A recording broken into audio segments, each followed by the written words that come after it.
교통사고 이후 뒤늦게 음주 사실을 시인한 가수 김호중 씨가 오늘 경찰에 출석했습니다. 김 씨에 대한 경찰 조사 결과에 시선이 모아지는 한편 김 씨 측은 거세지는 비판 여론에도 이번 주 예정된 공연 강행 의지를 보이고 있습니다. 한편 이른바 개통령으로 불리는 반려견 훈련사 강영욱 씨에 대한 폭로가 이어지고 있는데요. 관련 내용들 김원식 평론가와 함께 다뤄보도록 하겠습니다. 평론가님 안녕하십니까? 네, 안녕하세요. 네. 자, 음주 뺑소니 혐의를 받는 가수 김호중 씨 오늘 사고 10일 만에 경찰에 출석을 했는데 일단 모습을 드러내지는 않았어요. 모습을 드러내진 않았습니다. 네네. 그래서 전 국민적인 사안이 돼버렸기 때문에 네. 이제 취재진들이 이 강남경찰서 앞에서 이제 취재를 하고 있는 상황이었는데 그러니까요. 결국 오후 2시쯤 지하 주차장을 통해서 이제 조사실로 들어갔습니다. 그래서 네. 조사실에서 한 3시간 정도 이렇게 조사를 받은 것으로 이렇게 알려지고 있는데 결과적으로 이제 술을 언제 먹었는지 어느 정도 마셨는지 그리고 이 수사 증거에 관련돼 가지고 은폐하거나 조작하는 여부 이런 것에 대해서 이제 조사를 한 것으로 알려졌는데요. 이 소속사 측은 포토라인에 서지 않는 것에 대해서는 사과를 한 그런 상황이 되겠습니다. 예. 비공개 출석을 요청할 권리가 있다 이런 목소리도 있는 것 같고요. 반면에 직접 사과해야 한다는 이런 좀 지적도 있는 것 같은데요. 네, 일단 뭐 다 양쪽이 맞는 이야기를 할 수 있겠죠. 그래서 경찰 관계자는 공보 규칙에 맞게 이제 평소 하던 대로 했다 이렇게 얘기하는데 원래 공보 규칙에 따르면은 이제 비공개를 요구를 하게 되면 그에 이제 상응해서 예. 이제 보호를 해주는 것이 맞습니다. 근데 다만 좀 비교되는 것이 이성균 씨 때는 그것을 지키지 않았기 때문에 그런 점에서 너무 노출이 돼서 심리적으로 압박이 이제 됐던 점들이 있었는데요. 예. 그렇지만은 직접 사과를 좀 받고 싶고 입장 표명을 이제 보고 싶은 그런 국민적 정서도 일견 이해는 된다고 생각을 합니다. 그렇지만 직접 이제 뭐 노출하는 부분에 있어서는 강요할 수 있는 부분은 아니라고 볼 수가 있겠고 그건 김호중 씨나 소속사가 선택할 부분이라고 생각이 듭니다. 다만 이 소속사를 통해서 좀 사과의 뜻을 표했는데 그 소속사 측이라기보다는 김호중 씨의 뜻으로 포토라인에 서지 못하는 것에 대해서는 좀 사과 표명을 했었으면 어떨까 이런 생각도 해보게 됩니다. 예. 자, 이런 상황에서 김 씨의 공식 팬카페에서는 책임을 통감한다, 변명 없이 사죄한다 이렇게 이야기를 하면서 극히 이제 일부 팬들의 의견이 마치 팬덤 전체의 의견인 듯 보도됐다, 원통하다 이런 이야기까지 밝혔거든요. 그렇습니다. 그동안 이제 많은 보도 매체에서 팬들이 너무 좀 일방적으로 김호중 씨를 옹호하는 거 아니냐. 또 그런 이제 표현들이 좀 문제가 되기도 했습니다. 예를 들면 사람이 살다 보면 그럴 수도 있다. 또 엄청난 스케줄에 힘들었겠다는 생각뿐이다. 얼마나 지쳐 있으면 있을까? 뭐 이런 어떤 측면들 그리고 뭐 식구는 버리지 않는다 이런 측면에 있어서 김호중 씨 어떤 잘못에 된 부분은 좀 지적을 하지 않는 부분이 있었거든요. 그래서 이런 팬덤에 대한 문제점이 지적이 많이 되다 보니까 이번에 이제 팬클럽이 입장 표명을 한 것입니다. 그래서 이런 글들이 사실 올라온 것은 뭐 분명한 사실입니다. 이런 표현들이 있었어요. 그렇지만 전부는 아니었다는 것은 분명한 사실입니다. 그리고 팬클럽에서 공식적으로 표명한 의견들은 아니었어요. 다만 개인들의 표현이었다는 점. 그래서 일반화에 오류를 하지 않아야 된다는 점은 분명히 지적을 해야 되겠습니다만은 그렇지만 지금 현재 상황에서 봤을 때는 원통하다라는 표현은 좀 적절하지 않았던 것 같습니다. 이제 그런 단어들은 취지와 맥락에 맞지 않는 것 같고요. 다만 지금 전반적으로 팬들의 모습은 이 팬클럽에서 이야기하는 것처럼 좀 다양화된 모습으로 나타나고 있습니다. 하나의 모습이 아니기 때문에 이런 부분도 일단 지켜봐야 될 부분이라고 생각이 듭니다. 예. 앞서 이제 김 씨와 소속사는 사고 전에 음주 사실을 강하게 부인했다가 예정됐던 공연이 끝난 후에 사실을 인정했기 때문에 이런 이제 거짓말 때문에 팬카페 회원들이 또 연이어 이탈하는 그런 상황이라고요?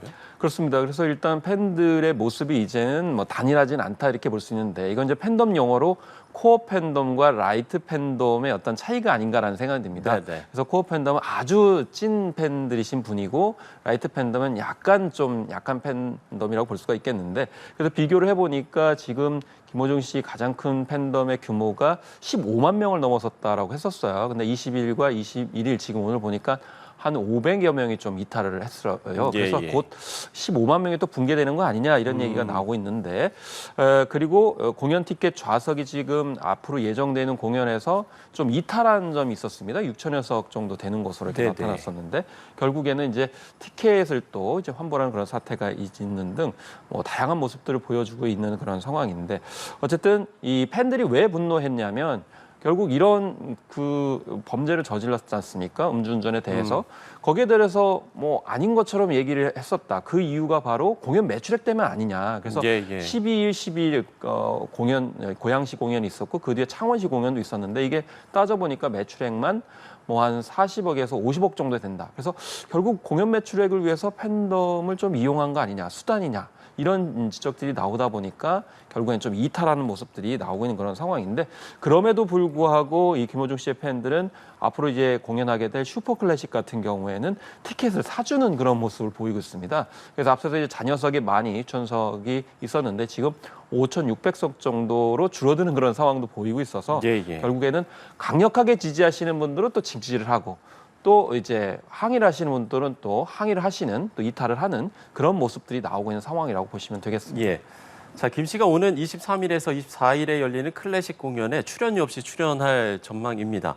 일단 공연 기획사 측은 뭐 지금 대체자를 찾기 힘들다 뭐 이렇게 밝히기도 했는데요. 지금 김 씨의 대응은 어떻게 보세요? 일단은 사실 이제 뭐 구성적인 측면에서 봤을 때는 김호중 씨가 이제 다른 뭐 연주단 그리고 소프라노 등과 이제 협연을 하기 때문에 메인 그런 아티스트인 건 맞습니다. 그래서 김호중 씨가 빠지게 되면 공연 자체가 무산되는 그런 상황은 분명히 있을 거라고 봅니다.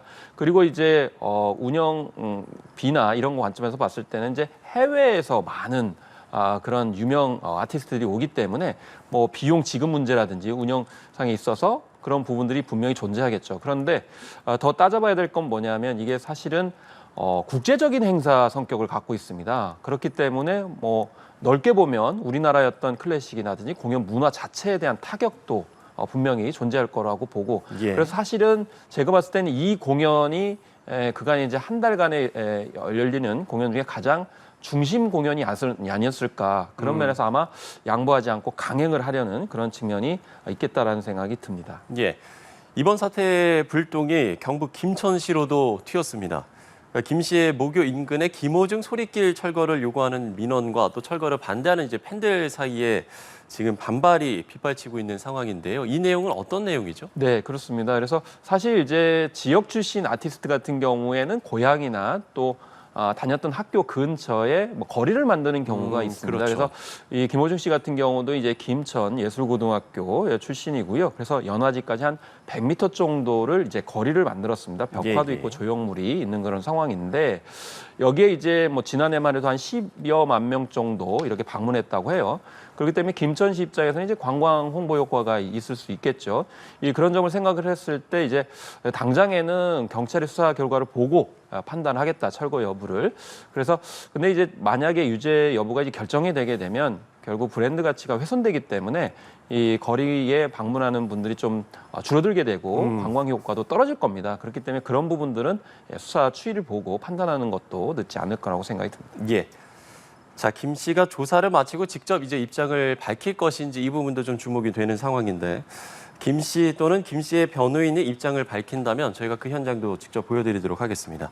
자, 다음 이슈로 넘어가 보죠. 이번엔 일명 개통령으로 불리는 강영욱 씨의 갑질 의혹, 또 직장 내 괴롭힘 의혹을 짚어보도록 하겠습니다.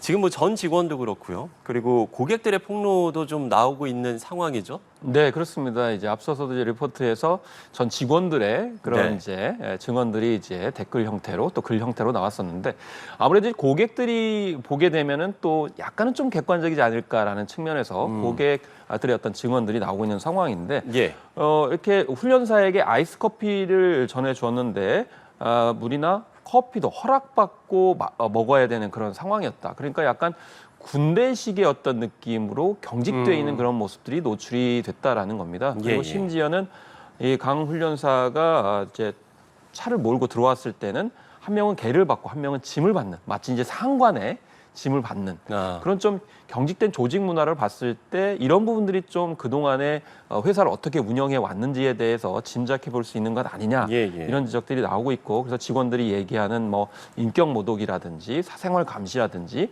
또 그에 따라서 뭐 불안장애 또 그에 따른 스트레스에 따른 여러 가지 어떤 공황장애도 발생했다는 부분들이 신빙성이 있을 수 있는 것 아니냐라는 것들이 이제 고객의 증언을 통해서 지금 나오고 있는 상황이 되겠습니다. 예. 급여 논란도 있는데요. 한 직원이 퇴직금으로 9,670원을 받았다고 하면서 고용청을 통해 회사 측과 연락해서 자녀 급여를 받았다라고 밝혔습니다. 이 내용은 어떤 이 내용이죠? 내용은 이렇습니다. 이제 일단 강용 씨가 어느 날 카톡을 통해 가지고 직원에게 급여에 대해서 할 말이 있다라고 해가지고 전화를 해달라 이렇게 요청을 했다고 합니다. 예, 예. 그런데 이 직원은 뭔가 좀 이게 일이 있는 것 같아서 좀 기록으로 남겨야 되겠다라고 해서 전화 통화를 하지 않고 카톡으로 뭔가 문자로 그 내역을 이야기해달라 이렇게 얘기한 거죠. 그랬더니 예. 강용 씨가 이제 카톡이나 전화도 없이 바로 말씀하신 대로 9,670원을 줘가지고 이런 일이 도대체 있을 수가 있는가? 특히 이제 퇴직금이 9,670원이라고 하면 이건 상상을 초월하는 일이기 때문에 바로 고용노동청에 신고를 해가지고 나중에 나머지 급여를 받았다는 것이죠. 결과적으로는 그럼 대면적인 어떤 그런 만남이 전혀 없었다는 거거든요. 그럼 직원을 어떻게 이렇게 대할 수 있는가라는 예, 예. 점을 생각할 수 있기 때문에 이것도 고용법 위반이 아니냐, 부당 노동 행위 아니냐 이렇게 짐작해 볼 수 있는 사안이라고 추측할 수가 있겠습니다. 예. 강 씨가 훈련비 입금이 늦어지는 일부 반려견에게는 밥도 주지 않았다 이런 주장도 나왔거든요. 글쎄요. 그동안의 어떤 방송에서 보여준 모습과는 좀 다른 모습인데요.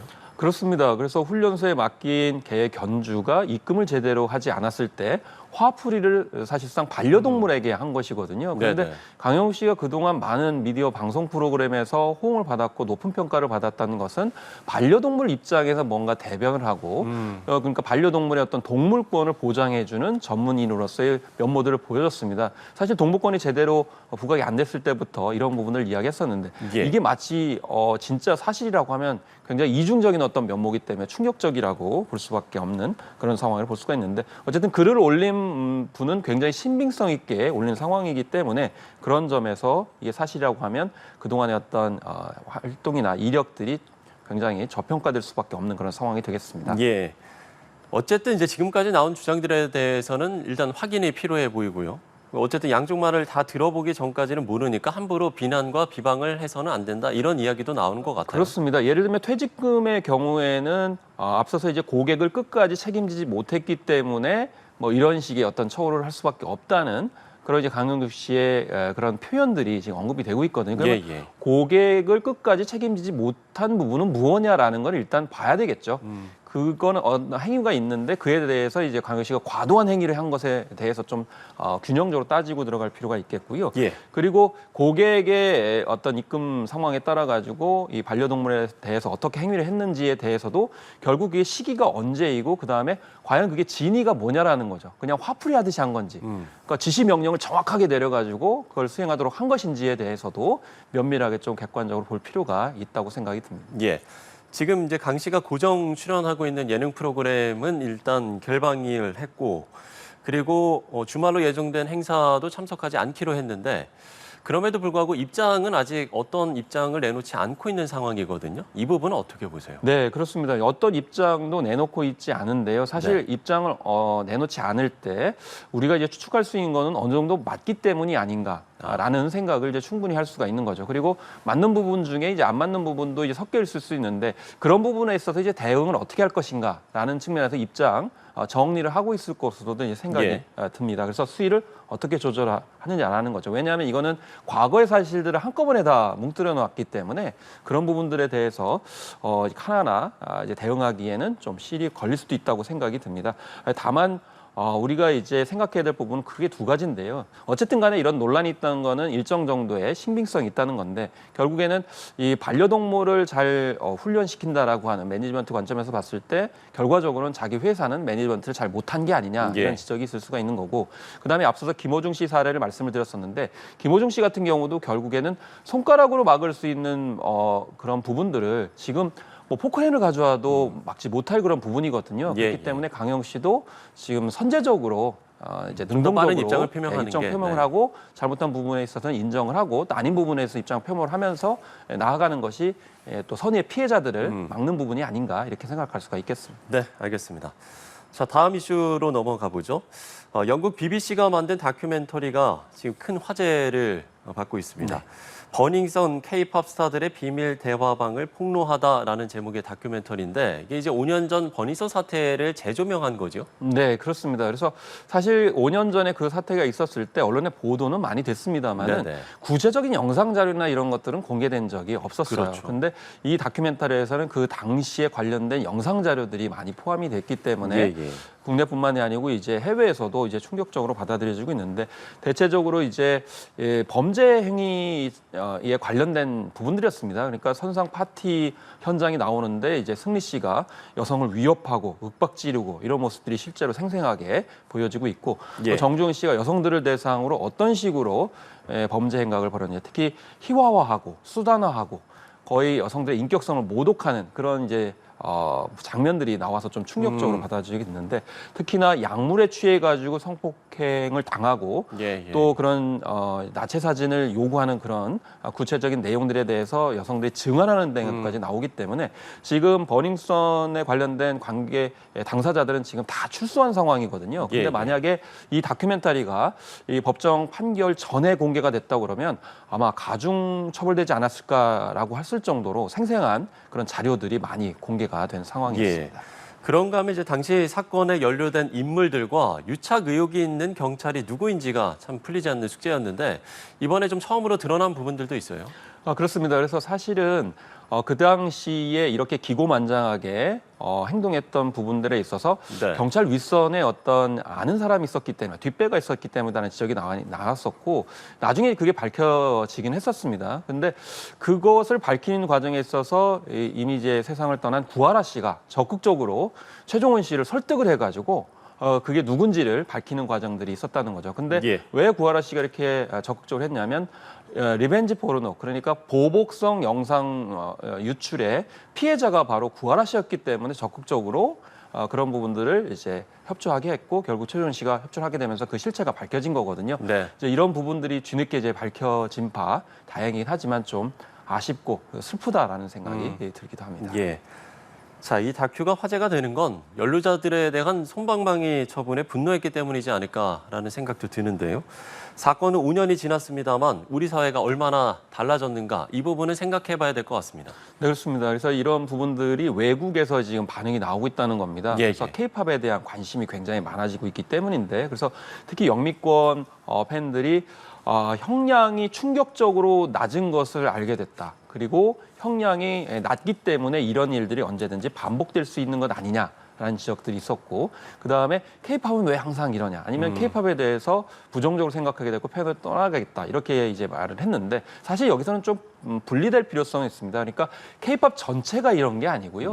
일부 가수들이 예전에 했던 그런 행위이기 때문에 이걸 너무 일반화한다거나 현재화하는 것은 적절하지 않고 또 현재도 형량 문제라든지 또 음지에서 또 이런 일이 있는지를 좀 면밀하게 살펴볼 필요는 있고 K-팝의 어떤 성숙을 위해서도 자양분으로 삼아야 될 필요성은 있겠습니다. 네, 알겠습니다. 자, 오늘 세 가지 이슈 만나봤습니다. 김원식 평론가와 이야기 나눠봤습니다. 오늘 말씀 고맙습니다. 네, 감사합니다.